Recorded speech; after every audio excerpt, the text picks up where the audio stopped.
Le Noël de Gouinck et Laly.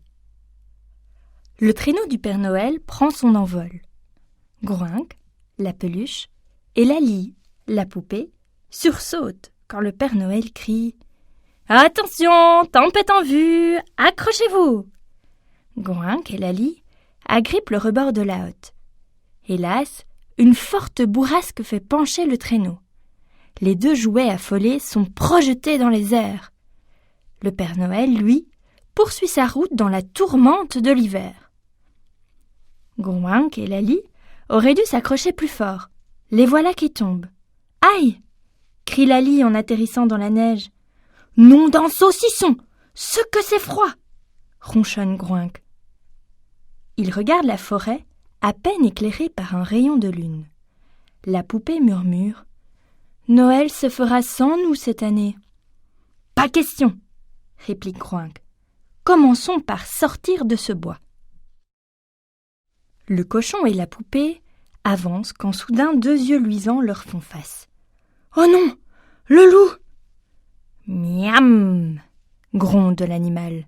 « Je dirais même plus, miam, miam !»« Commence par moi, » dit Gouinck. « Je suis bien gras, ça devrait te suffire. » Le loup recule aussitôt.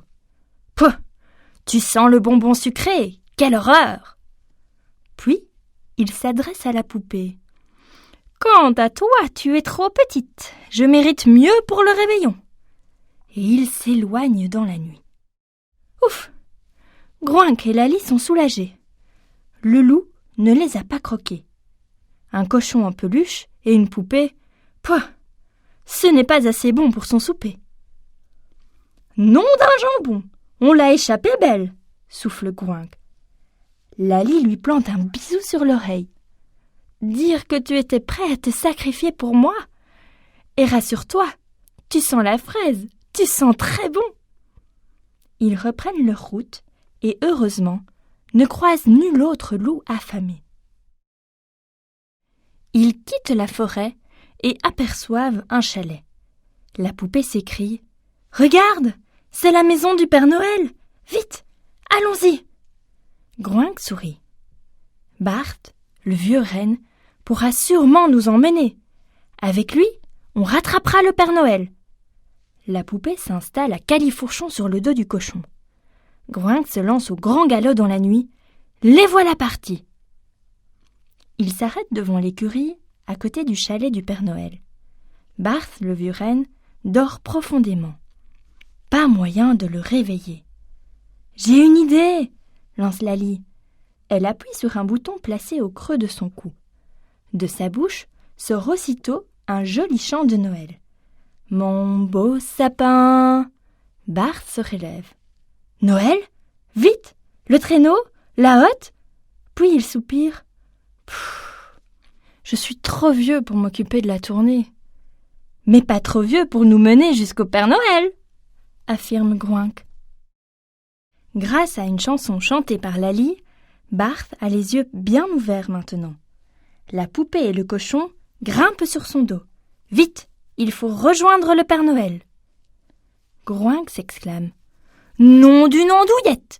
Regardez !» Assis sur un toit, le Père Noël est là.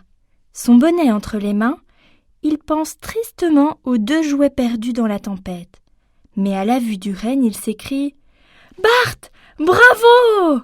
Venez vite les amis, il me reste 2 enfants à gâter !» Bart, Gouinck et Laly se posent sur un toit enneigé, juste à côté du Père Noël. Les jouets descendent de leur monture. Puis, ils se dévisagent, émus tout à coup.